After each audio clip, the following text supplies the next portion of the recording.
Assalamualaikum warahmatullahi wabarakatuh. Salam rahayu, rahayu, rahayu tanpa batas. Buat sedulur sahabat Banyuwiguna dimanapun berada, baik yang ada di Nusantara, di Jawa, di luar Jawa, baik di Singapura, Malaysia, dan dimanapun berada. Dan semoga diberikan kesehatan, kewarasan, kesuksesan di semua hal saja. Pada kesempatan kali ini, di video ini Banyuwiguna ingin berbagi dengan panjenengan untuk membahas seputar penglaris dagang ya. Sahabat Banyuwiguna dimanapun berada, perlu kita ketahui bahwa banyak ya jasa yang menawarkan penglarisan dagang ya. Namun untuk sahabat Banyuwiguna dimanapun berada, perlu panjenengan ketahui jangan sampai kita salah menggunakan penglaris dagang. Sebagai contoh, banyak ya jasa yang menawarkan penglaris dagang yang secara alami, yaitu yang menggunakan beras. Disampaikan dengan bahasa yang begitu manis, yaitu namanya penglaris pupik dan sebagainya. Namun setelah menggunakan cara-cara metode tersebut, ternyata dagangannya bukannya ramai, malah sepi seperti kuburan ya. Di video ini Banyuwiguna ingin membahas ya secara satu persatu agar panjenengan nanti tidak salah dalam menggunakan penglaris dagang ya. Sahabat Banyuwiguna, jangan boyong dulu, kita bahas bersama-sama ya.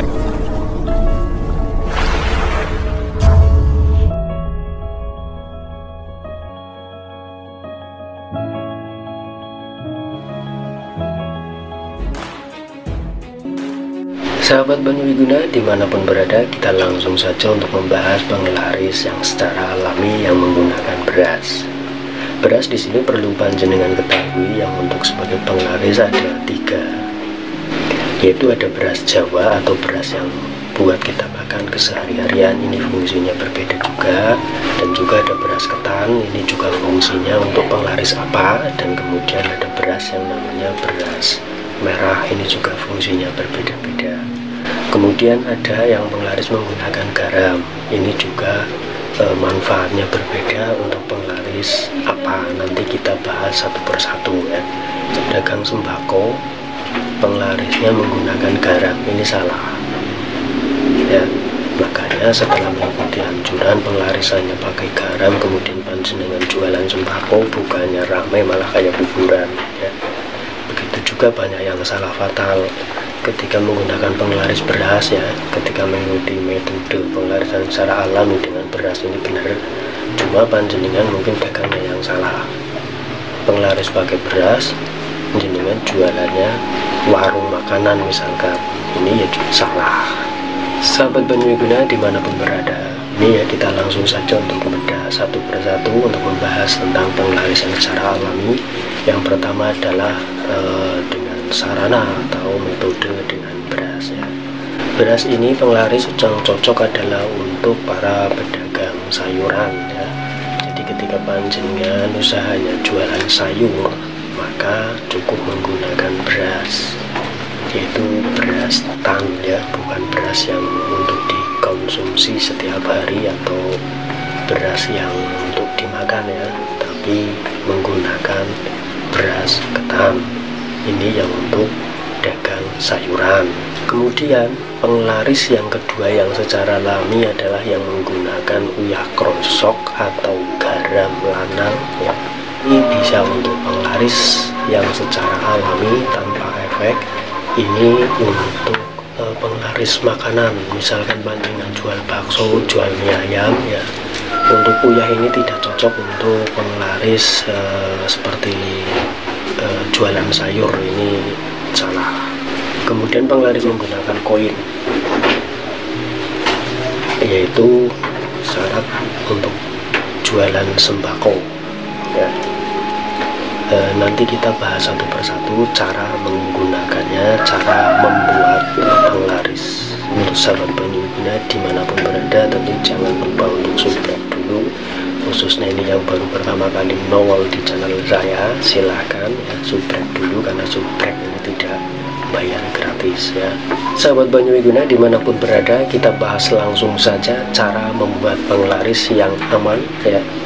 Untuk para pedagang sayuran ya khususnya, silahkan panjenengan bisa menggunakan beras, tapi beras ketan. Ambil 1 sendok ya, sendok makan itu jam 12 malam. Kemudian tidak tidur menjelang sampai pagi itu panjenengan wajib memakan ya, untuk sahur, dipuasai sampai maghrib ya.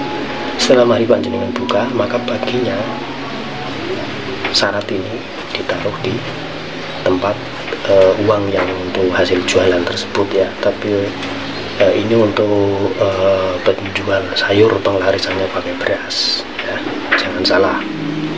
Kemudian penglarisan yang kedua yang alami, yaitu yang menggunakan uyah atau garam krosok atau garam lanang. Caranya sama, panjenengan ambil jam 12 malam, puasa 1 hari. Setelah selesai dibungkus, terserah mau di kantong pakai kain, mau pakai plastik, terserah bebas. Kemudian maghribnya itu kan setelah puasa 1 hari, ba'da maghrib ini panjenengan buka, paginya taruh di tempat uang yang buat jualan. Nah ini yang uyah yang krosok ini untuk dagangan makanan seperti bakso, mie ayam, warteg ya, terus warung Padang, jualan apa yang penting jualan dimasak. Terus kemudian dagang dengan koin. Ini tidak asal koin ya, wajib menggunakan koin yang terbuat dari tembaga. Kalau orang dulu namanya benggol ya, bukan kuningan tapi dengan koin benggol ya, yang bahannya itu tembaga bukan kuningan ya. Itu ambil 1 koin. Kemudian sama caranya, disiapkan jam 12 malam, kemudian tidak tidur sampai jam 12 malam. Ini panjenengan tidak tidur, labas untuk sahur ya. Nanti maghrib ini panjenengan buka, setelah buka maka koin ini ditaruh di amplop, tidak apa-apa. Paginya berangkat ya, untuk jualan, taruh di tempat uang yang hasil jualan. Ini untuk koin ini untuk jualan sembako, terus dagang konter ya, atau penjual maklaran, jual beli motor atau mobil, usaha kering istilahnya ya. Jadi jangan salah menggunakan syarat dagang ya. Jadi nanti tidak walak-walik. Syarat koin ini untuk pedagang seperti sembako, konter ya, toko-toko apalah yang kering ya, toko-toko minimarket misalkan. Jadi jangan salah, panjenengan bikin syarat pakai koin untuk jualan sayur ini ya salah. Kemudian panjenengan bikin syarat penglaris ya, menggunakan uyah atau garam ditaruh di peti, kemudian panjenengan jualannya sembako, ini ya salah ya. Atau syarat-syarat penglaris itu harus disesuaikan dengan porsinya ya, bukan hanya ambil beras, mengambil beras 1 kilo 1 ton ditaruh di tempat usaha panjenengan, kalau tidak dirialati itu tidak bisa. Ini untuk yang pertama ya, untuk pemula itu wajibnya kalau mau bikin persyaratan untuk dagang itu harus seperti itu. Nanti ditunggu naik atau tidak selama hari kasus rutina, istilahnya orang Jawa itu dihitung dari mulai proses selesai itu 35 hari. 35 tidak ada kenaikan, maka proses yang kedua, ada rialat yang kedua ya. Panjenengan akan bahas yang kedua di video berikutnya. Ini untuk video ini saya khususkan adalah untuk menata agar panjenengan tidak salah untuk membuat sebuah syarat atau sarana penglaris yang secara alami tidak gojlok. Gunakan beras, ternyata jualannya jualan sepeda motor, bukannya ramai malah sepi karena salah syarat ya. Jadi sekali lagi buat sahabat Banyu Wiguna dimanapun berada, untuk syarat beras yang sudah saya sampaikan tadi itu caranya itu untuk jualan ayur, ini kalau beras.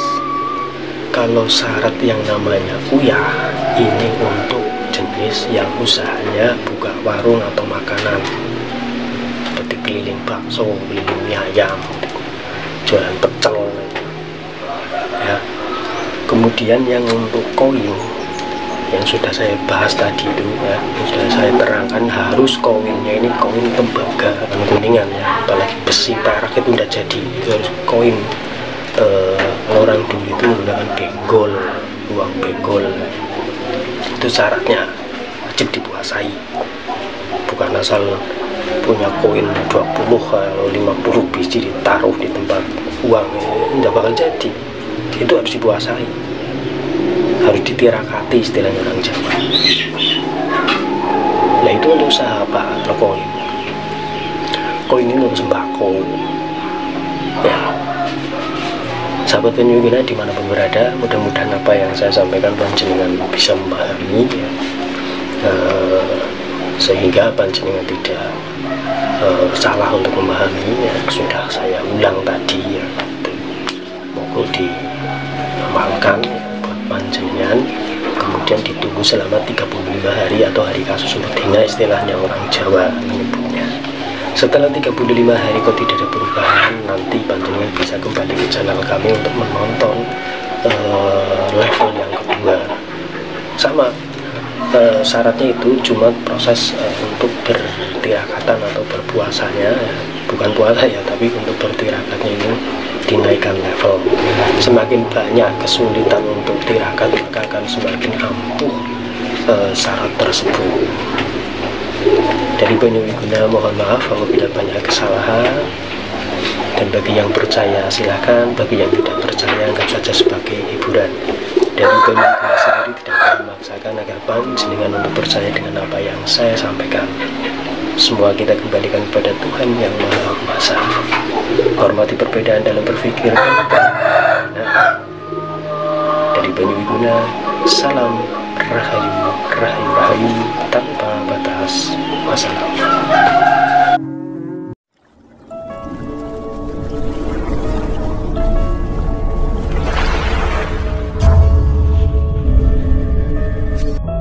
Wiguna tidak pernah memaksakan panjenengan agar percaya dengan apa yang Banyu Wiguna bedah di video ini. Bagi yang percaya silahkan, bagi yang tidak percaya anggap saja sebagai hiburan. Salam rahayu tanpa batas, wassalam.